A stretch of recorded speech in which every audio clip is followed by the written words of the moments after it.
Good morning, all. Welcome to Learners Academy.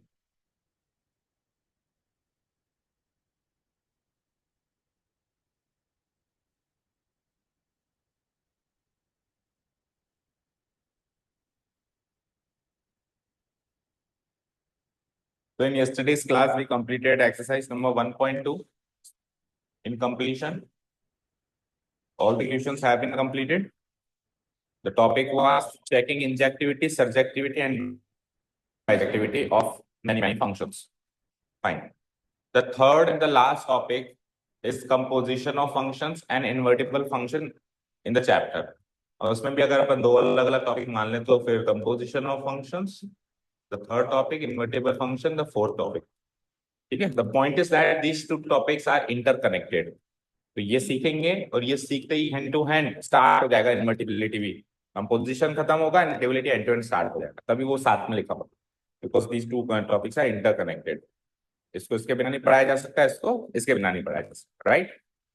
In topics की exercise भी नहीं है आपकी बुक में, जस्ट इंट्रोडक्शन है और फिर क्वेश्चंस है जो मिसलेनियस में. ठीक है.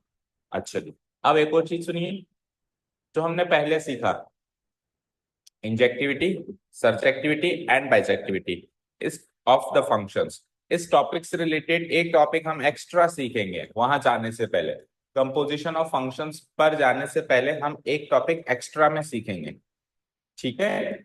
वो टॉपिक के क्वेश्चंस भी एग्जाम में आते हैं एमसीक्यूज पैटर्न पर ही हैं. ठीक है. या छोटे मोटे ही आते हैं, एक आध नंबर के ही. बट वो अगर हमको सीखा हुआ होगा तो बहुत बड़ा लेंदी प्रेजेंटेशन करने की बजाय हम छोटा एक नंबर के क्वेश्चन के हिसाब से कुछ डायरेक्ट रिजल्ट याद कर ले तो जल्दी काम हो जाएगा. ठीक है. टॉपिक नेम ये है, टॉपिक नेम इज कि हमने सीख लिया है कि वन वन क्या होता है, मैनी वन क्या होता है, ऑन टू क्या होता है, इनटू क्या होता है, ये सब हमने सीख लिया. तो अगर आपको एक given two given sets given हो, set A set B given है कि इसके अंदर ये एलिमेंट्स है, इसके अंदर ये एलिमेंट्स है. अच्छा, एलिमेंट्स भी नहीं गिवन हो, केवल नंबर ऑफ एलिमेंट्स गिवन हो कि इसमें 10 एलिमेंट्स है, इसमें 15 एलिमेंट्स, इतना ही गिवन हो, अंदर के एलिमेंट्स क्या है वो भी नहीं गिवन हो, और आपसे पूछ ले कि इस सेट से इस सेट पे कितने फंक्शंस बनाए जा सकते हैं, नंबर ऑफ फंक्शंस, कितने फंक्शंस बनाए जा सकते हैं, तो हम कैसे फाइंड आउट करें. तो एक एग्जांपल लेते हैं और फिर टॉपिक को स्टार्ट करते हैं. कंपोजिशन पे भी नहीं चलें, पहले वो टॉपिक कवर करते हैं 10-15 मिनट में, उसके बाद चलेंगे हम कंपोजिशन एंड इन्वर्टिबिलिटी. राइट. सुनिए, एक एग्जाम्पल कंसीडर करना, ऐसा सवाल आ जाए तो आप क्या करेंगे.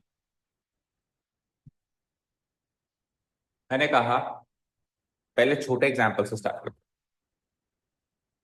Set A set B. Fine. Set A में दो एलिमेंट्स है, वन. सेट बी में तीन एलिमेंट्स है, ए बी सी. कितने फंक्शंस हैं जो हम ए टू बी डिफाइन कर सकते हैं. मतलब अगर मैंने ए टू बी एक फंक्शन डिफाइन किया एफ, तो एफ के नंबर बताओ भाई, एफ कितने प्रकार का हो सकता है. प्रकार इन द सेंस भाई F1 F2. जैसे सपोज और मैंने एक फंक्शन बनाया मैंने, वन को ए से मैप करके, टू को बी से मैप करके, तो ये एक फंक्शन बनाया. ये एक मैपिंग डिफाइन हो गई. एक मैपिंग डिफाइन होना मतलब एक फंक्शन बनना. इस फंक्शन को लिखा जा सकता है कैसे, f one comma a, one is mapped to a and two is mapped to b. ये एक फंक्शन बन गया. कोई कहेगा नहीं सर वन को बी से कर दो, टू को ए से कर दो, ये दूसरा फंक्शन बन गया. दूसरी मैपिंग मतलब दूसरा फंक्शन. किसी ने कहा वन को सी से कर दो, टू को बी से कर दो, ए को खाली छोड़ दो, ये तीसरा फंक्शन. तो ऐसे करके कितने फंक्शंस बन सकते हैं. जैसे ये एक फंक्शन बन गया F1, तो बताओ दूसरा फंक्शन क्या बना सकते हो थोड़ी सी मैपिंग चेंज करके. बताओ क्या. वन कॉमा सी. ओके, पहले इनको तो एक्सचेंज करो सीक्वेंस में. चलो अगर ऐसे ही विदाउट सीक्वेंस कुछ भी करोगे तो फिर सारे काउंट नहीं कर सकते ना. देखो अभी आपने क्या किया, वन को ए से किया, टू को बी से किया, तो अब इनको एक्सचेंज कर दो. क्या, वन को बी से और टू को ए से. सी अभी भी छूटा हुआ है. अब ए और बी ऑक्यूपाई जब होते हैं और सी छूटता है, उस हिसाब से जितने भी फंक्शंस बन सकते हैं बना दिए हमने. बना दिए नहीं बनाए, ये भी तो कर सकते हो. चलो एक काम करते हैं, अभी सी को छोड़ा है ना, कायदे से तो हम ये भी तो कर सकते हैं, बी और सी दोनों को छोड़ दो, एनी वन फंक्शन भी तो बन सकता है ना। पर ठीक है, हम दो एलिमेंट्स को छोड़ने की बजाय पहले एक एक एलिमेंट छोड़ने का काम करते हैं, ठीक है।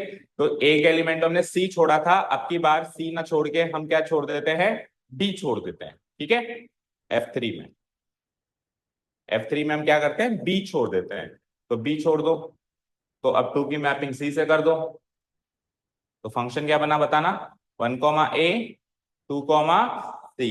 अब इनको एक्सचेंज कर दो, 1, C 2, A, तो F4 बन गया मेरे पास, बोलो 1, C 2, A। अब अपन ने क्या क्या स्किप कर दिया, पहले सी स्किप किया, अभी बी स्किप किया, अब ए को स्किप कर दें।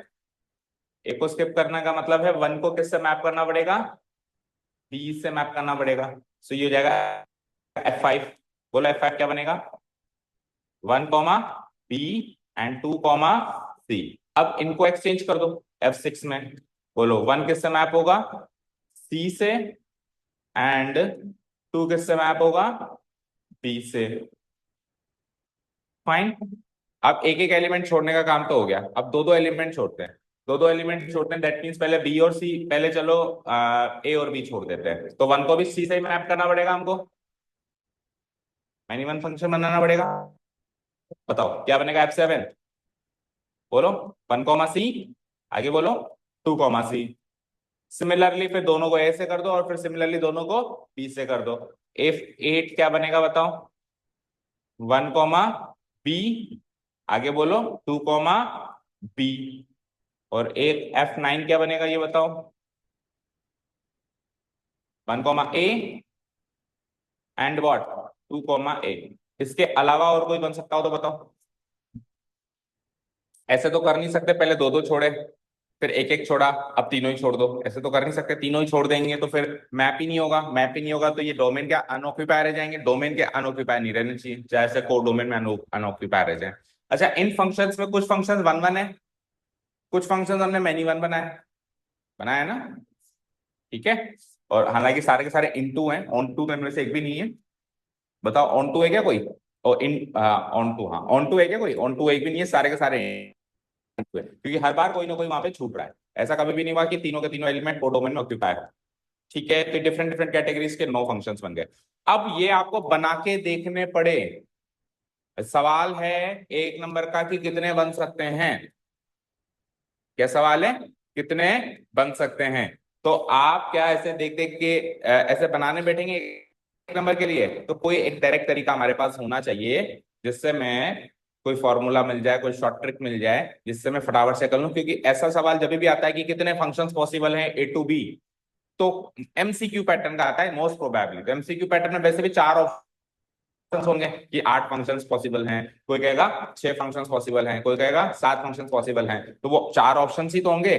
तो उस ऑप्शन को टिक करने के लिए मैंने बना के देखा या शॉर्ट ट्रिक से किया, उसको क्या मतलब, ठीक है। अच्छा, अब कॉम्प्लेक्सिटी और सुनो बढ़ा देता हूं मैं, कॉम्प्लेक्सिटी बढ़ा के ये कह देता हूं कि अब ये बताओ कि इनमें से कितने ऑन टू फंक्शंस बन सकते हैं, फिर ये कह सकता हूं कि इनमें से कितने वन वन बन सकते हैं, फिर इनमें से कितने मैनी वन बन सकते हैं, फिर इनमें से कितने इनटू बन सकते हैं, फिर इनमें से कितने वन वन ऑन टू बन सकते हैं। तो ये डिफरेंट डिफरेंट चीजें पूछी जा सकती हैं, और कैटेगरी ना कह दूं, सिंपली कह दूं कितने फंक्शंस बन सकते हैं, केवल यही बता दो कि कितने फंक्शंस बन सकते हैं। समझ आया, क्लियर है। तो टॉपिक का हेडिंग डालो नंबर ऑफ फंक्शंस, फिर कंपोजिशन में बाद में चलेंगे, पहले इसका इस चीज को खत्म कर दे। How to find the possible number of functions,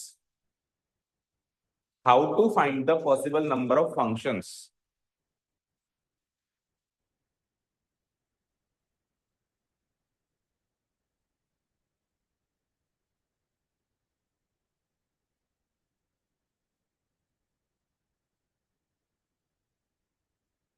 अब इसमें डिफरेंट डिफरेंट सिचुएशंस है ना, कभी ऑन टू चाहिए, कभी सारे चाहिए, कभी, तो उन सिचुएशंस को अपने ए बी सी डी इस तरीके से मार्क किया है। तो पहली सिचुएशन है ए, उसमें possible number of total functions पूछेगा, ये नहीं पूछेगा कि ऑन टू होने चाहिए, इन टू होने चाहिए, वरना टोटल सारे के सारे बताओ, ठीक है। तो डोमेन में मान लो m नंबर ऑफ एलिमेंट्स हैं, और को डोमेन में मान लो n नंबर ऑफ एलिमेंट्स हैं, ठीक है, तो सारे के सारे फंक्शंस पता करने हैं, तो फॉर्मूला क्या मिला बताओ, n की पावर m। अभी हमारे पास जो हमने एग्जांपल लिया उसमें इधर कितने एलिमेंट्स थे, दो, इधर कितने थे, तीन, तो 3 की पावर 2, 3 की पावर 2 क्या होता है, 9, हमारे भी 9 ही बने। तो अगर फॉर्मूला ही पता होता सर पहले कि इधर 3 है इधर 2 है, तो 3 का स्क्वायर करके सीधे ही 9 लिख देता ना, बनाने की जरूरत नहीं पड़ती, टाइम वेस्ट नहीं होता, एक नंबर उससे भी मिलता है, एक नंबर उससे भी मिलता है। समझ आया? ओके, कर दूं उसको डिलीट। सो पहला ए पार्ट हमने कर लिया है, इसमें हमने फॉर्मूला क्या मेंशन किया, एन की पावर एम, फोर डोमेन में नंबर ऑफ एलिमेंट्स है, उसकी पावर डोमेन में नंबर ऑफ एलिमेंट्स। ये टॉपिक कब से शुरू हुआ है, ये टॉपिक तब से शुरू हुआ है जब से एक साल हमारे बोर्ड एग्जाम्स दो पारियों में हुए थे, कोरोना के टाइम पे। 10th और 12th दोनों बोर्ड्स दो पारियों में हुए थे, आधी बुक पहली पारी में आई थी, ठीक है, first term and second term करके दिसंबर में हो गए थे, और सेकंड जो टर्म है वो फिर जब होता है जून जुलाई में हुआ था, मई जून में हुआ था। उसमें क्या हुआ था कि फर्स्ट टर्म वाला एग्जाम जो था वो सारा ऑब्जेक्टिव था, और सेकंड टर्म वाला एग्जाम सारा सब्जेक्टिव था। कुछ चैप्टर्स इसमें काउंट कर लिए, वो उसमें काउंट नहीं किए, कुछ चैप्टर्स उसमें काउंट कर लिए तो इसमें काउंट किए। तो ये वाला चैप्टर ऑब्जेक्टिव वाले हिस्से में आ गया। अब ऑब्जेक्टिव वाले हिस्से में आ गया तो इस चैप्टर को, ये तो थ्योरेटिकल है सारा का सारा चैप्टर, तो फिर ऑप्शनल क्वेश्चंस कैसे बनाए, ऑब्जेक्टिव क्वेश्चंस कैसे बनाए, तो जो पेपर तैयार करने वालों ने इस टाइप के क्वेश्चंस बना दिए। अब एक बार जो क्वेश्चंस बन गए, और उसके हालांकि वो एक ही साल फॉलो हुआ वो दो टर्म्स वाला पैटर्न, उसके बाद वापस वही सिंगल टर्म पैटर्न शुरू हो गया। बट अब एक बार क्वेश्चंस बन गए, क्वेश्चन बैंक में वो क्वेश्चंस आ गए, तो अब वो इसमें भी आने लग गए, आएंगे ऐसी गारंटी नहीं है, लेकिन हर एक के दुख के साथ आएगा, तो एक ही आएगा। ये सारी मशक्कत एक नंबर के लिए हो रही है, बट आ जाए तो हमको वो एक नंबर आसानी से मिल जाए। एक एक नंबर की लड़ाई है भाई यहाँ पे। अगर हम ऐसे सोचे कि एक ही तो नंबर है, इसके लिए क्यों आधे घंटे का टॉपिक पढ़े, तो फिर तो आधे मार्क्स भी नहीं आएंगे। ठीक है, एक एक नंबर की ही लड़ाई है। चलें नेक्स्ट बी पार्ट देखें। अब फिल्टर लगाएगा कि नहीं नहीं इनमें से ऑन टू चाहिए, नहीं नहीं इनमें से इतने चाहिए, इनमें से इतने चाहिए। अच्छा, वन मोर थिंग, यहाँ पे ये एम, वैसे मैंने देखो छोटा सेट बनाया ना, और ये बड़ा सेट बनाया, पर फर्क नहीं पड़ेगा ये बड़ा हो या ये छोटा हो, ये छोटा हो ये बड़ा हो, फॉर्मूला यही चलेगा। कल को ऐसे मत सोचना कि 3 का स्क्वायर है, 3 का स्क्वायर है, तो ऐसे मत सोचना कि ये 2 का क्यूब हो जाएगा, किसी भी केस में नहीं होगा, हमेशा इसकी पावर ये होगी, चाहे से ये बड़ा, अभी बड़ा है कल को ये छोटा हो जाए, कल को ये छोटा हो जाए तो भी इसकी पावर ही ये रहेगी, उसकी पावर ये नहीं आएगी। ओके, ठीक है, नेक्स्ट चलते हैं।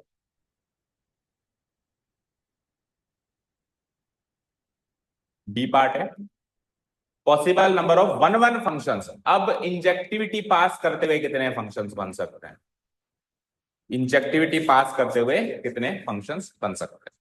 अब इसमें भी दो केस है, क्या कहा मैंने, इसमें भी दो केस है, जब डोमेन बड़ा हो कोडोमेन छोटा हो। अच्छा, वन मोर थिंग, देखो ये जो सर्कल ना हो या एलिप्स ना हो, इसकी साइड में बड़ी था, इसका मतलब ये नहीं होता कि ये बड़ा सेट है वो छोटा है, ऐसा मैथमेटिकली नहीं होता, कहीं बुक्स में नहीं लिखा हुआ कि जिस सेट की साइज बड़ी वो सेट बड़ा।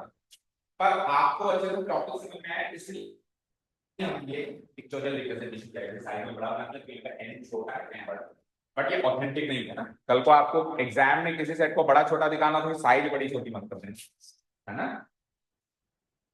कई बार चीजें याद करने के लिए कुछ और करनी पड़ती है, लेकिन लिखने में कुछ और करनी पड़ती है ना। हाँ जी, तो केस वन क्या लिया है देखो, एन जो है एम से छोटा है, तो बताओ केस टू क्या लेंगे, और फिर बराबर कहां जाएगा। देखो दो नंबर्स में तीन रिलेशन होते हैं, बड़ा छोटा बराबर, तो अगर आपने छोटा यहाँ काउंट किया है तो जो केस टू लोगे उसको आपको n greater than equal to m लेना पड़ेगा।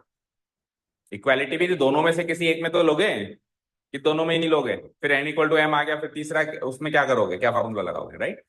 तो पहला केस है एन छोटा है एम बड़ा है, और आपको साहब वन वन फंक्शन बनाने हैं, एक भी नहीं बनेगा। क्यों नहीं बनेगा, यहाँ एलिमेंट्स कम है या एलिमेंट्स ज्यादा है, जैसे मान लो यहाँ 3 है, 1 2 3, वहां कम है A B। अब आप वन वन फंक्शंस बनाना चाह रहे हो, क्या बनाना चाह रहे हो, वन वन, यानी एक की मैपिंग एक से। तो आप एक की मैपिंग एक से कैसे करोगे, थ्री को खाली छोड़ दोगे, थ्री को आपको बी से या किसी और से मैप करना ही पड़ेगा, और करोगे तो फिर ये तो मैनी वन बन गया, बना नहीं बना।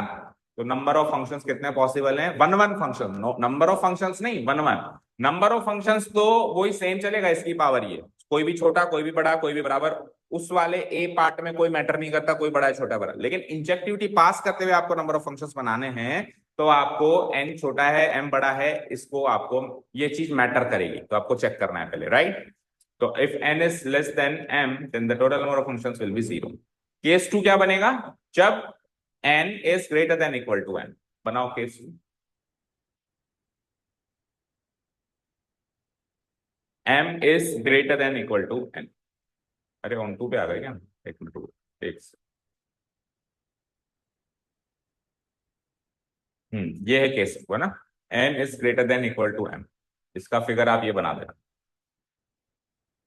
Domain codomain n is greater than equal to m, total number of function, formula क्या है, npm। अब परम्यूटेशन कॉम्बिनेशन सीखा था 11th क्लास में, चैप्टर 6 या 7, 6 है शायद, क्योंकि एक कट गया था ना। वो एक कट गया था इसलिए वो एक चैप्टर पीछे खिसक गया, पहले काफी साल पहले तक वो 7 चैप्टर था। हाँ, एनपीएम निकालना आता है, परम्यूटेशन कॉम्बिनेशन नहीं आता, आता है, बिल्कुल भी नहीं आता, होता क्या है तो पता है, ये भी नहीं पता।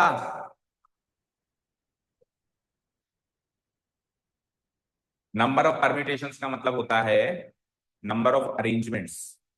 जैसे मैंने कहा A B C D 4 letters हैं, इसमें कितने वर्ड्स बना सकते हो, तो किसी ने ऐसे बना दिया एबीसीडी, किसी ने ऐसे बनाया एसीबीडी, किसी ने बनाया बीसीएडी, किसी ने बनाया बीडीसीए, तो ये अरेंजमेंट्स कर रहा हूं मैं, कर रहा हूं, तो इनको बोलते हैं परम्यूटेशंस। परम्यूटेशंस बोले तो अरेंजमेंट्स, परम्यूटेशंस बोले तो अरेंजमेंट्स,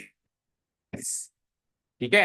अब मैंने कहा है 4 लेटर से कितने शब्द बना सकते हो, तो सवाल ये है 4 में से लेने कितने, 3 लेटर के वर्ड बनाने हैं, 2 लेटर के वर्ड बनाने हैं, 1 लेटर का बनाना है, या चारों लेटर के वर्ड बनाने हैं। तो जो ऊपर वाली चीज होती है ये तो होता है टोटल नंबर ऑफ एलिमेंट्स, जैसे 4 है मेरे पास लेटर्स, फिर पी, उसके बाद नीचे वाला जो एलिमेंट होता है वो होता है कि इनमें से मुझे लेने कितने, मान लो 3 लेटर के वर्ड बनाने हैं या 2 लेटर के वर्ड बनाने हैं, 4p2, ठीक है। अब इसको सॉल्व कैसे करते हैं, ऊपर तो ऊपर वाला नंबर है उसका फैक्टोरियल लगाएंगे, और नीचे जो होगा इनका डिफरेंस करेंगे, 4 - 2 क्या होता है 2, तो नीचे 2 फैक्टोरियल लगाएंगे। अब फैक्टोरियल सॉल्व करना आता है, 4 फैक्टोरियल का मीनिंग क्या होता है, 4 × 3 × 2 × 1, और 2 फैक्टोरियल का मीनिंग क्या होता है 2 × 1, तो 2 × 1 2 × 1 कटा, तो 12 शब्द बन सकते हैं अगर अवेलेबल 4 है और 2-2 लेटर के शब्द बनाने हैं। जैसे एबीसीडी 4 लेटर अवेलेबल है और आपको 2 लेटर के वर्ड बनाने हैं, किसी ने बना दिया ए बी, किसी ने बना दिया बी ए, किसी ने बना दिया बी सी, फिर सी बी, फिर C D D C A D A C, ऐसे करके कितने लेटर्स बन सकते हैं, कितने वर्ड्स बन सकते हैं 12, और 3 लेटर के बनाओ तो 4p3 कर दो। तो परम्यूटेशन मतलब अरेंजमेंट्स, समझ गए, ओके।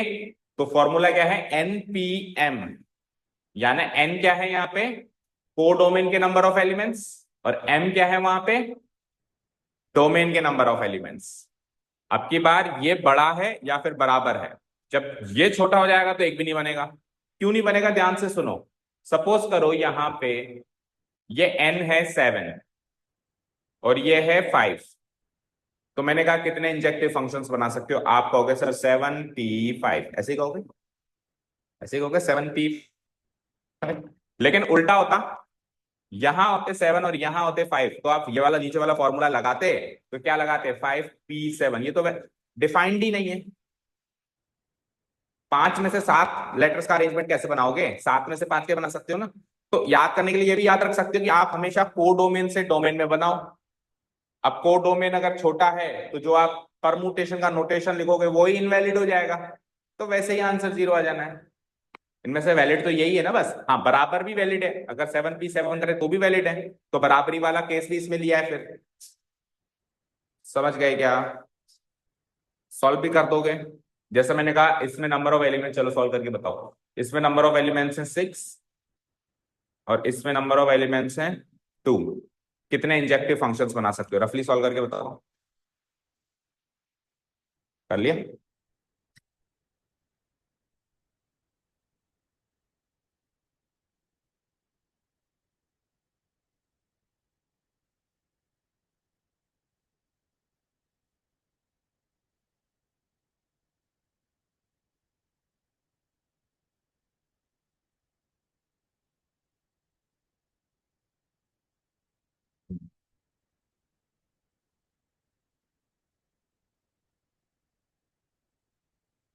कितना हुआ?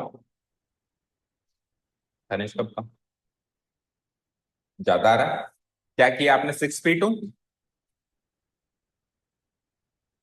फिर आगे क्या किया? Equal to. हाँ, 2 क्यों किया? मैंने कहा था इनका डिफरेंस करना है। 6 - 2 क्या होता है?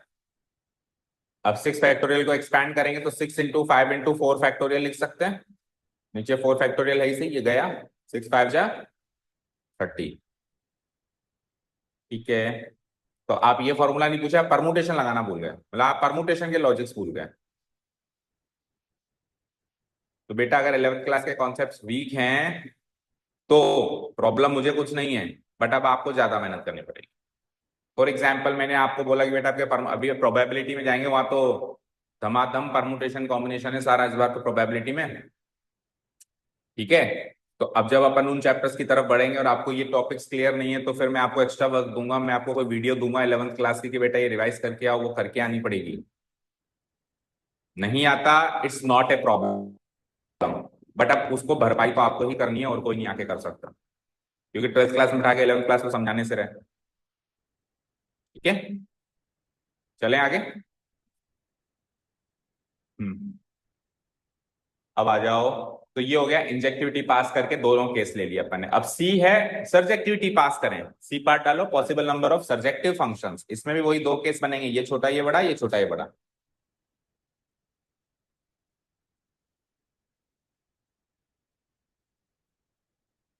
Case C, possible number of onto का मतलब सर्जेक्टिव फंक्शंस। अब इसमें केस वन में इसको छोटा और इसको बड़ा बनाओ। देखो केस वन में उसने क्या किया था, ऊपर इंजेक्टिविटी पास किया था, तो केस में क्या किया था, ये छोटा ये बड़ा। लेकिन सर्जेक्टिविटी में अब केस वन ये छोटा और ये बड़ा, उल्टा।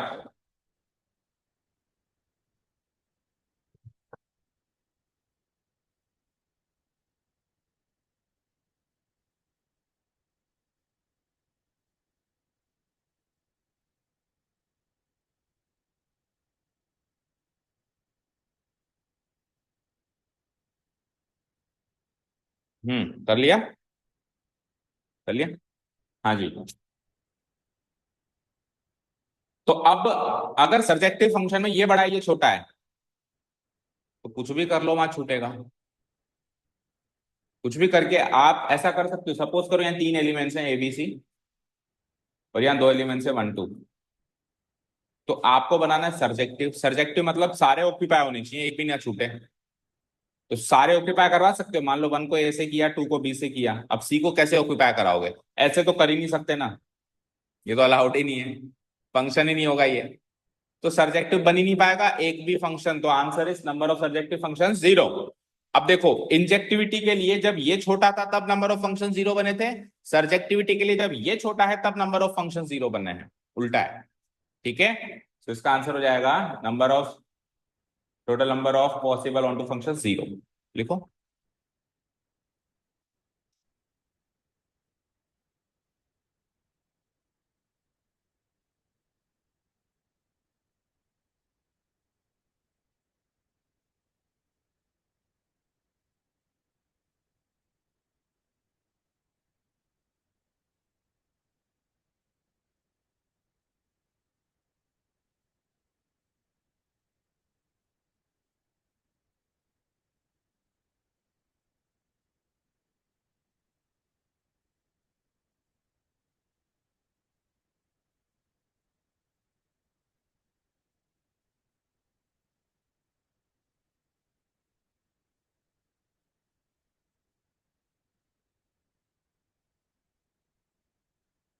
अब केस टू जस्ट उसका केस वन का उल्टा। केस वन में हमने किसको छोटा किया था, डोमेन को छोटा किया था।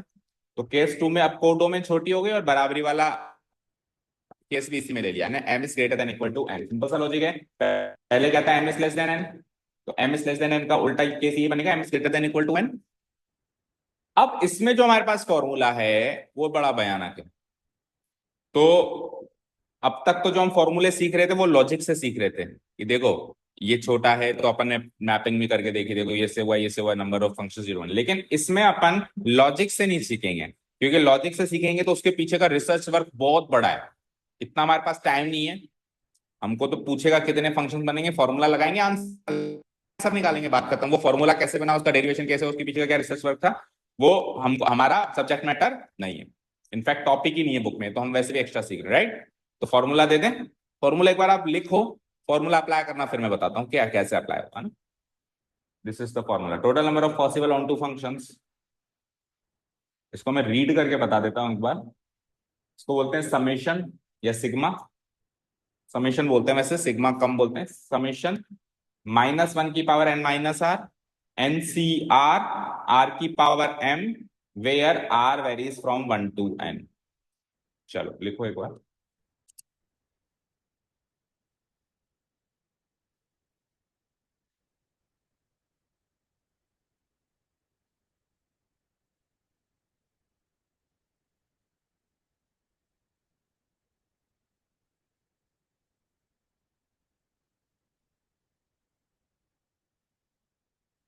हुआ, देखिए।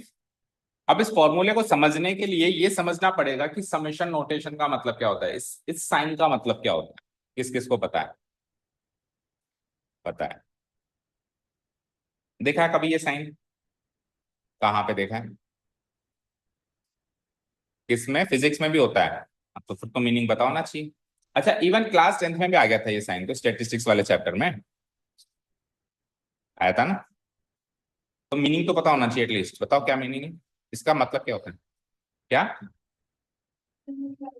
हाँ, तो मीन निकालते हैं तो मीन का फॉर्मूला लगाते हैं अपन, summation X I F I divided by summation F I. ये होता है एक्स बार यानी कि मीन का फॉर्मूला। तो इसमें समेशन का मतलब क्या होता है, क्या करना है, टोटल करना,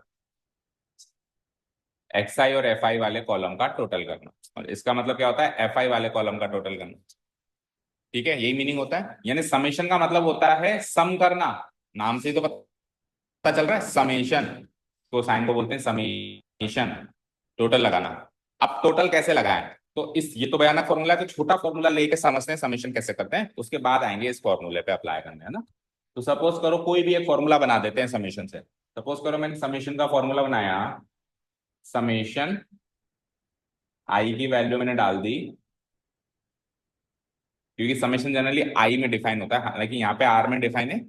इस बार पहले आई से सीखते हैं ना। आई की वैल्यू मैंने डिफाइन कर दी 1 से लेके 4, 1 से लेके 4। और मैंने लिख दिया यहाँ पे एक्स आई प्लस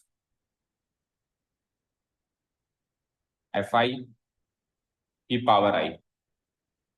कुछ भी बना दो, फॉर्मूला समेशन का कुछ भी बना दो, सीखना ही तो है। तो ब्रैकेट लगा दिया, इस पूरे पे समेशन लगेगा। अब इसका मतलब यह है कि आई की वैल्यू 1 से लेके 4 तक जा रही है, तो 1 बाय 1 पहले आई की वैल्यू 1 लो, फिर 2 लो, फिर 3 लो, और फिर लास्ट में 4 लो। फिर जो भी आपने लिया और आंसर आया सबको फाइनली टोटल कर दो, जोड़ दो। इसका मीनिंग ये होता है। अच्छा, आई की वैल्यू जब आप 1 लोगे तो जहां जहां 1 लिखा हुआ, जहां जहां आई लिखा हुआ है हर जगह लोगे। 3 जगह लिखा हुआ है, 1 2 3, तीनों जगह लोगे। ठीक है, तो जैसे आई की वैल्यू 1 यहाँ ली, तो इसका मतलब क्या, x1 प्लस f1 की पावर 1। उसके बाद फिर जब 2 लोगे तो x2 प्लस f2 की पावर 2।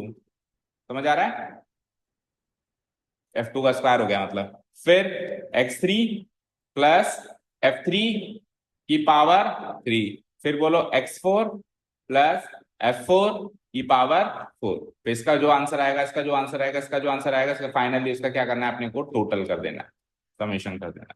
समझ आया। ठीक है, आपके पास कॉलम में जो भी x1 हो वो यहाँ लिखो, f1 हो वो यहाँ लिखो, और f1 का पावर 1 लगाओ। फिर जो x2 हो और जो f2 हो उसका स्क्वायर कर दो, फिर जोड़ो। ऐसे करके बनाओ, ठीक है। ये होता है समेशन का मीनिंग। अब चलो हमारे फॉर्मूला में कैसे एप्लीकेबल होगा वो देखो। m छोटा है, m बड़ा है, ठीक है। तो हमको i की जगह क्या डिफाइन किया गया है, r। कोई भी लेटर डिफाइन कर सकता है जो बदल रहा है, जैसे उधर i बदल रहा था तो इधर बदलने वाली चीज को r रख दिया गया, ठीक है। तो r की वैल्यू 1 से लेके n तक लेनी है। अब जैसे r की वैल्यू 1 कैसे लूंगा, तो r की वैल्यू 1 ये ऐसे लूंगा, 1 1 1, तीन जगह। फिर जब 2 आएगी तो 2 2 2, फिर 3 आएगी, 3 3 3, ऐसे करते करते जितने भी n है यहाँ पे, जितने भी एलिमेंट्स है वहां तक जाना है। जैसे मान लो मैं 5 एलिमेंट्स है तो 1 2 3 4 5 तक जाना है। यहाँ पे अगर 7 एलिमेंट्स है तो 7 तक जाना है। और फाइनली फिर जब जब आप गए उसको फिर टोटल भी करना है। तो एक एग्जाम्पल लेते हैं, सपोज करो छोटा एग्जाम्पल लेते हैं। n की वैल्यू रख देता हूं मैं 3 और m की वैल्यू रख देता हूं मैं 4। अब कितने ऑन टू फंक्शंस बनेंगे पता करना है, ठीक है। समझ आया। n की वैल्यू क्या है 3, m की वैल्यू क्या है 4। तो सबसे पहले -1 की पावर क्या है n माइनस आर। n क्या है 3 और r की वैल्यू 1 रखने से स्टार्ट कर रहे हैं अपन। तो n माइनस आर का मतलब 3 - 1। फिर आगे क्या है NCR। तो 3c और r की वैल्यू 1 रख रहे हैं पहले केस में। उसके बाद फिर क्या है r की पावर m। तो r की वैल्यू हम 1 रख रहे हैं और m की वैल्यू क्या है। ये तो केवल r की वैल्यू 1 रखी है अभी। अब r की वैल्यू 1 तीन जगह रखी है, कहाँ कहाँ, 1 2 और ये क्या था, r की वैल्यू की पावर 1 तो 4 नहीं लगा है ऊपर, है ना। r की पावर m है ना, r1 है, m क्या है हमारा 4। तो ये तो मैंने केवल अभी r की वैल्यू 1 रखी है तीन जगह। अब ये का यही काम करो, r की वैल्यू 2 रखो, -1 की पावर 3 -1 की जगह 2, 3c 1 की जगह 3c 2 और 1 की पावर 4 की जगह 2 की पावर 4। और फिर टोटल कितने, तीन है ना। r की वैल्यू 1 से लेके n तक जानी है, n की वैल्यू 3 है तो 1 से लेके 3 तक जानी है, 1 2 3। तो -1 n की r की वैल्यू 3 रखो, अभी 3 - 3 हो गया। फिर 3c 2 की जगह 3c 3 हो गया। उसके बाद चलो 2 की पावर 4 था, 3 की पावर 4 हो गया। और फिर फाइनली इन सबको जोड़ो। अब इसको कैसे सॉल्व करोगे, 3 - 1 क्या होता है, और -1 का पावर 2 लगाएंगे, -1 का स्क्वायर करेंगे तो क्या आएगा 1 मल्टीप्लाई 3c1। अब c कैसे सॉल्व करते हैं, अभी तो p सॉल्व करना सीखा था। जैसे n p r क्या सीखा था हमने, n फैक्टोरियल ऊपर और n और r का जो डिफरेंस है उसका फैक्टोरियल नीचे, ये सीखा था। तो कॉम्बिनेशन कैसे बनाते हैं, NCR कैसे बनाते हैं, पहले तो सेम फॉर्मूला लिख लो जो परमुटेशन का है और उसमें ये r एक्स्ट्रा आ जाता है। आर फैक्टोरियल जो नीचे वाला बैठा है वो एक्स्ट्रा आ जाता है। एक्स्ट्रा किस में आएगा, कॉम्बिनेशन में। परमुटेशन में एक्स्ट्रा नहीं आएगा, बस इन दोनों का डिफरेंस रहेगा, ठीक है। तो अब मुझे करना है 3c1, बोलो कैसे करेंगे, 3 फैक्टोरियल डिवाइडेड बाय 3 - 1 करना 2 2 फैक्टोरियल और फिर जो नीचे बैठा है 1 1 फैक्टोरियल इनटू, उसके बाद बताओ 1 की पावर 4 क्या होती है 1। इसको सॉल्व करना है। फिर आ जाओ इसको सॉल्व करते हैं, 3 - 2 क्या होगा बताओ, 3 - 2 1 और -1 की पावर 1 -1 इनटू 3c2 कैसे सॉल्व करेंगे, 3 फैक्ट सेम होगा, 3c1 और 3c2 सेम होगा, 3 फैक्टोरियल वही 3 - 2 का गैप करूंगा 1 फैक्टोरियल और जो नीचे बैठा है 2 फैक्टोरियल। तो ऊपर वाला भी 3 factorial into 2 factorial into 1 factorial था, ये भी 3 factorial divide by 1 factorial into 2 factorial बना। 2 की पावर 4 सब जानते हैं 16 होता है, ठीक है। ये हो गया सेकंड केस। और थर्ड केस आ जाओ, फिर फाइनली इन सबको जोड़ना है, उतने फंक्शंस ऑन टू बन जाएंगे। हाँ जी, 3 - 3 क्या होता है, और -1 की पावर 0 0 -1 अभी भी गलत है। किसी की भी पावर 0 बनाओगे तो आंसर 1 आएगा, चाहे से कोई भी बैठा हो यहाँ पर, कोई भी मतलब कोई भी, ठीक है। Something to the power 0 equal to 1, ठीक है। तो ऊपर अगर पावर 0 आ गई तो नीचे बेस में -1 बैठा हो, कोई भी बैठा हो, आंसर क्या आएगा इसका 1 आएगा। 1 इंटू 3c3 कैसे करेंगे, 3 फैक्टोरियल डिवाइडेड बाय 3 - 3 क्या होता है 0 0 फैक्टोरियल का वैल्यू 1 होती है याद रखना, और जो नीचे बैठा है वो एक और बार आ जाएगा 3 फैक्टोरियल इंटू 3 की पावर 4 81 होती है, याद होनी चाहिए छोटी मोटी बातें जल्दी से, ठीक है। अब इन सबको सॉल्व करो। तो 3 फैक्टोरियल डिवाइडेड बाय 2 फैक्टोरियल करेंगे तो 2 तो कट जाएगा, 3 बचेगा बस, 1 इंटू 3 इंटू 1 क्या बचा 3, तीन फंक्शन यहां से बने। इधर आओ, 3 factorial divide by 2 factorial again 3 हो गया, 3 हो गया और 16 3 जा, बोलो, यहां से 3 बचा, 16 3 जा 48, और 48 इंटू -1, तो यहाँ पे -48 है। इधर आओ, 3 factorial divide by 3 factorial cut गया, और 0 फैक्टोरियल 1 होता है, तो ये 1 ही रह गया। तो 1 इंटू 81, 81, तो 81 प्लस 3 84 माइनस 48, कितने बचे, 14 में से 8 के 6, 7 में 4, 36 फंक्शंस ऑन टू होंगे जो बनेंगे अगर इधर 4 एलिमेंट्स है और इधर इधर 3 एलिमेंट्स है और इधर 4 एलिमेंट्स। ठीक है, तो फॉर्मूला भी डिफिकल्ट है और उसको अप्लाई करना भी थोड़ा सा डिफिकल्ट है, पर अगर आ जाता है तो इसके अलावा और कोई ऑप्शन नहीं है आपके पास करने। इस पूरे टॉपिक में यही फॉर्मूला सबसे डिफिकल्ट है। ओके, एक लास्ट टॉपिक है डी पार्ट। पहले तो टोटल नंबर ऑफ फंक्शंस निकाले, उसके बाद क्या निकाले, total number of injective functions, उसके बाद क्या निकाले, total number of surjective functions. अब क्या निकालेंगे, total number of bijective functions. Bijective क्या होता है बताओ, इंजेक्टिव और सर्जेक्टिव दोनों हो। अब आप खुद सोचो, देखो एक चीज लॉजिकली सोच के बताओ, वापस पहले पार्ट पे आओ। इंजेक्टिव फंक्शन 0 कब बन रहे थे, जब कौन बड़ा था कौन छोटा था। ये तो टोटल नंबर ऑफ फंक्शंस हो गए। जब कोडोमेन छोटा हो जाए तो एक भी इंजेक्टिव नहीं बनता, जब डोमेन छोटा हो जाए तो एक भी सर्जेक्टिव नहीं बनता। तो बाइजेक्टिव बनाने के लिए दोनों को बराबर करना जरूरी है कि नहीं जरूरी है, क्योंकि दोनों में से अगर कोई भी छोटा बड़ा हो गया तो या तो इंजेक्टिविटी फेल होगी या सर्जेक्टिविटी फेल होगी, और अगर इंजेक्टिविटी सर्जेक्टिव दोनों में से कोई भी एक चीज फेल हुई तो बाइजेक्टिविटी कैसे पास होगी। तो total number of bijective functions का पहला थंब रूल ये है कि दोनों बराबर हो। बाकी सारी चीजें बाद की हैं। अगर दोनों में से कोई भी छोटा बड़ा आ जाए तो सीधे लिख दो 0, एक भी नहीं बनेगा। अगर ये छोटा ये बड़ा आ जाए total number of bijective function 0, अगर ये छोटा ये बड़ा आ जाए total number of bijective function 0। Bijective function बनाने तो भैया पहले सेट्स को बराबर करो और फिर फॉर्मूला देते हैं अगला, देख कितने बनेंगे। ठीक है, शुरू करें। तो D and the last case which is very easy, total number of 1 1 on 2, जिसको अपन बाइजेक्टिव बोलते हैं, फंक्शंस।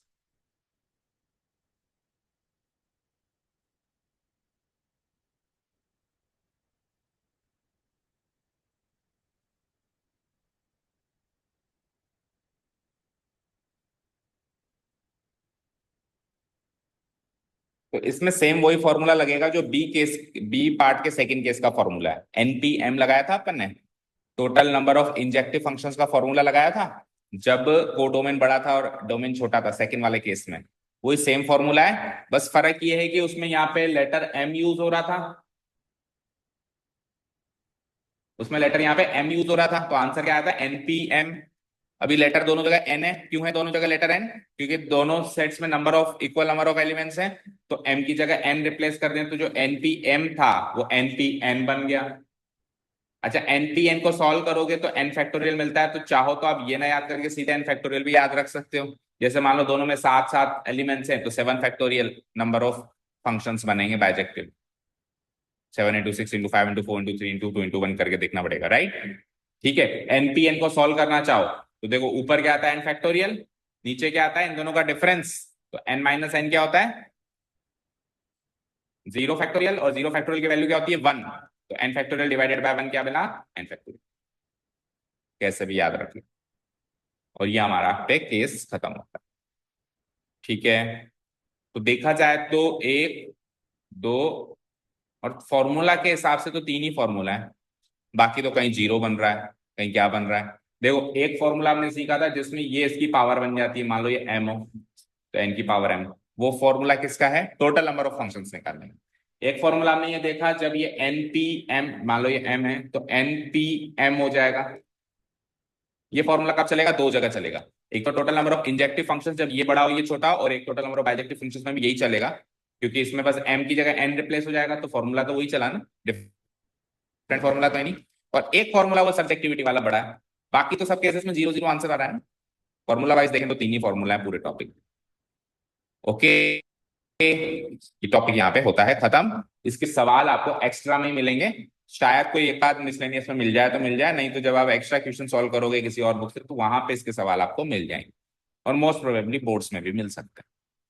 ठीक है, चलो अब नेक्स्ट टॉपिक है हमारा कंपोजिशन ऑफ फंक्शन, हेडिंग डाल करो, मार्क करो फ्रेश पेज से। ये फंक्शंस वाली एक्सरसाइज स्टार्ट कराने से पहले ये टॉपिक इसलिए नहीं कराया क्योंकि उसके सवाल ही नहीं थे उसमें। तो one one onto, many one, ये सब मैं चाह रहा था इसके सवाल कर लो, सवाल कर लोगे तो और समझ में आ जाएगा, फिर बाद में टॉपिक और ज्यादा अच्छे समझ आएगा। अब कंपोजिशन ऑफ फंक्शंस का मीनिंग समझते हैं पहले तो, है ना। Come to the topic.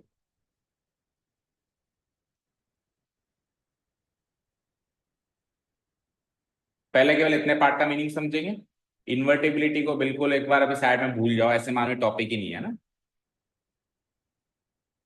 ये आज की तारीख में इसका नंबर आएगा अभी नहीं, ये कल ही आएगा वैसे इसका नंबर।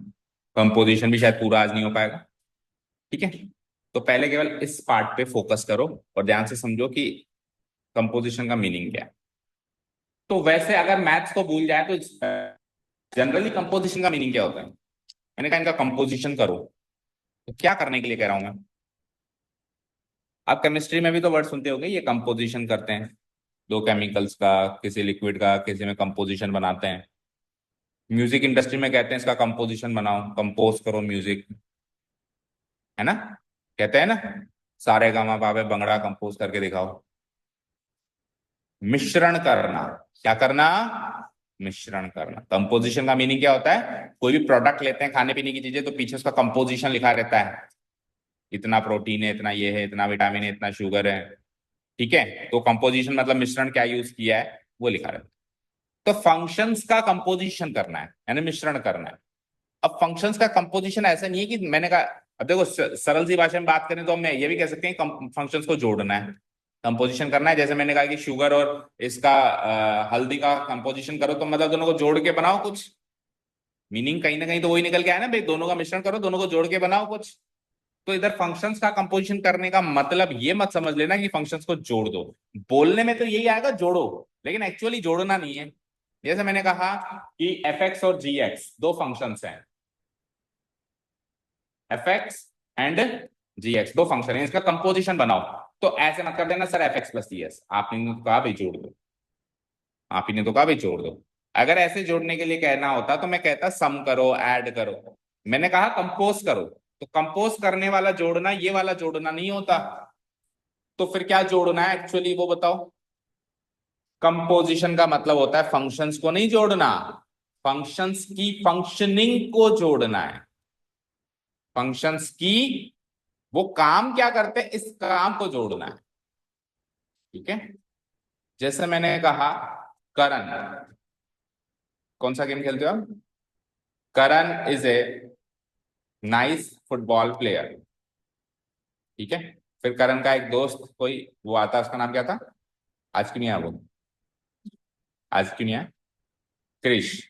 मान लो क्रिश जो है पढ़ाई में अच्छा है ना, क्लास में टॉप करता है। अब मैंने कहा एक ऐसा इंसान बनाओ जो इन दोनों का कंपोजिशन हो, तो इसका मतलब थोड़ी ना कि करण प्लस वो कर दूं, तो जोड़ना थोड़ा है वहां पे, वो नंबर थोड़ा जोड़ने हैं। अब आपको मिश्रण ऐसा तैयार करना है जिसमें इसके भी गुण हो, ये भी काम होता हो और ये भी काम होता हो, इनकी फंक्शनिंग को जोड़ना है, इनको नहीं जोड़ना। इनकी ऐसा थोड़ा इनको जोड़ के रस्सी से बांध के सर ये लो इंसान, दोनों को रस्सी से बांध दिया तो वो तीसरा इंसान माना जाएगा कि नहीं। इनकी क्वालिटीज, इनकी फंक्शनिंग के मैकेनिज्म को जोड़ना है। समझ आया क्या, ओके। वो होता है कंपोजिशन करना। एक बिल्कुल प्रैक्टिकल एग्जांपल लेते हैं। सपोज करो मेरे पास दो तरीके की मशीन, अच्छा फंक्शन को एक मशीन की तरह माना करो, ये कई बार बोला है मैंने, है ना, जिसमें हम कुछ इनपुट देते हैं कुछ आउटपुट आता है। कई बार फंक्शंस को मशीन मान के उपयोग में लेते हैं ना, तो वो टॉपिक समझ में आ जाता है ना। फंक्शंस को मशीन मान लिया, तो मान लो कि मेरे पास दो मशीन्स हैं घर में। एक मशीन ऐसी है जिसमें मैं वीट डालता हूँ, वीट समझते हो क्या, ओके, तो बदले में मुझे वीट फ्लोर मिलता है, मतलब आटा। फिर मैंने दूसरी मशीन उठाई, उसमें मैंने जो इसका आउटपुट था वो डाल दिया। इसका आउटपुट क्या था, वीट फ्लोर, तो आटा इसमें से निकला वो मैंने इसमें डाल दिया, और बदले में मुझे पकी हुई रोटी मिल गई, चपाती या रोटी मिल गई। तो दो मशीनें मेरे पास, पहले मैं इसमें गेहूं डालूंगा, वहां से आटा निकालूंगा, फिर जो आटा निकला उसको इसमें डालूंगा, और उसमें से रोटी निकलेगी, फाइनल प्रोडक्ट क्या है मेरा, रोटी। अब ये दो फंक्शंस है मेरे पास, मैंने कहा एक ही मशीन दो यार, ये दो दो काम मुझसे नहीं होते। मैं बाजार गया कि एक ही कोई ऐसी मशीन है कि मैं सीधे वीट डालूं और डायरेक्टली क्या निकले। अब अगर ऐसी मशीन है तो उसमें इन दोनों के गुण होंगे नहीं होंगे, वो मुझे नहीं दिख रहा। वो मुझे नहीं दिख रहा कि अंदर क्या हो रहा है, उसके कौन से पुर्जे कैसे क्या है, लेकिन इन दोनों का मैकेनिज्म उसने सम्मिलित किया होगा कहीं ना कहीं उसके अंदर। अंदर क्या हो मुझे क्या पता, मेरे को तो इनपुट आउटपुट से मतलब है। तो वो जो मशीन होगी वो इन दोनों मशीन का कंपोजिशन होगा, इनकी फंक्शनिंग को उसने कंपोज कर दिया। समझ आया? ठीक है, एक तीसरी मशीन बना दी मैंने, उस मशीन में मैं सीधे क्या देता हूं, बीट, और निकलता क्या है, रोटी। तो ये मशीन इन दोनों मशीन की कंपोजिशन है। मान लो ये एफ एक्स फंक्शन है, ये जी एक्स फंक्शन है, तो ये फंक्शन एफ एक्स जी एक्स का कंपोजिशन हो गया। बताओ समझ आया क्या? बोलो, समझ आया? क्लियर है? एफ एक्स जी एक्स का ये क्या हो गया, कंपोजिशन हो गया। क्लियर? अब ये कंपोजिशन होता कैसे? अब ये तो आपने रोटी चक्की ये सब कुछ किया, ये सब तो हमको नहीं करना एग्जाम में ना। मान लो एफ एक्स है साइन एक्स, अब फंक्शन से ही लेते हैं अपन, और जी एक्स है एक्स स्क्वायर। अब मैंने कहा एक ऐसा फंक्शन बनाओ जिसमें इन दोनों के गुण हो, इनका कंपोजिट फंक्शन बनाओ। जब जो फंक्शन का कंपोजिशन अपन करते हैं तो बदले में जो फंक्शन मिलता है उसको बोलते हैं कंपोजिट फंक्शन। क्या बोलते हैं? तो इन दोनों का कंपोजिट फंक्शन बनाओ। तो इनके दो कंपोजिट फंक्शंस बन सकते हैं। इनके कितने फंक्शंस बन सकते हैं कंपोजिट? दो। एक फंक्शन बनेगा जिसमें पहले x पर f फंक्शन अप्लाई करो और जो आंसर आए उस पे g फंक्शन अप्लाई करो। एक फंक्शन ऐसा बनेगा जिसमें पहले x पे g फंक्शन अप्लाई करो और जो आंसर आए उस पे f फंक्शन अप्लाई करो। तो दो फंक्शंस का कंपोजिशन भी दो तरीके से हो सकता है। ठीक है, अब ये कंपोजिट फंक्शन कैसे बनेगा? एफ एक्स की वैल्यू क्या है बताओ, साइन एक्स, यानी कि आपको साइन एक्स के ऊपर जी फंक्शन अप्लाई करना है। अच्छा, जी फंक्शन की फंक्शनिंग क्या है, वो नंबर का स्क्वायर कर देता है ना। जी एक्स एक्स स्क्वायर है, तो उसकी फंक्शनिंग को समझो, वो क्या करता है, जो भी उसको मिलता है उस मशीन में जो भी आता है वो स्क्वायर करके बाहर फेंक देता है। तो वाई आएगा तो वाई का स्क्वायर कर देगा, एक्स आएगा तो एक्स का स्क्वायर कर देगा, जेड आएगा तो जेड का स्क्वायर कर देगा, करण को डाल दे तो करण का स्क्वायर कर देगा। तो फिर साइन एक्स को डाल दे तो साइन एक्स का स्क्वायर नहीं करेगा क्या? तो क्या आंसर आएगा, साइन स्क्वायर एक्स। तो साइन स्क्वायर एक्स इन दोनों का कंपोजिट फंक्शन है, साइन एक्स का और एक्स स्क्वायर का। दूसरा कंपोजिशन कैसे होगा, जी एक्स बताओ एक्स स्क्वायर, और एक्स स्क्वायर पे अब आपको कौन सा फंक्शन अप्लाई करना है, एफ। एफ फंक्शन क्या करता है, जो भी इनपुट आता है उस पर साइन लगा देता है। तो वाई डालूंगा तो वाई पे साइन वाई कर देगा, करण को डालूंगा तो साइन करण कर देगा। तो मैंने डाला एक्स स्क्वायर, तो उस पर जब मैंने एफ फंक्शन अप्लाई किया तो वो क्या कर देगा, एक्स स्क्वायर पर साइन फंक्शन अप्लाई कर देगा। अब ये दोनों डिफरेंट फंक्शन है, उसमें स्क्वायर करके नहीं, उसमें साइन लगा के स्क्वायर किया है, इसमें स्क्वायर करके साइन लगाया है। समझ आया? बोलो, उसमें पहले क्या किया है,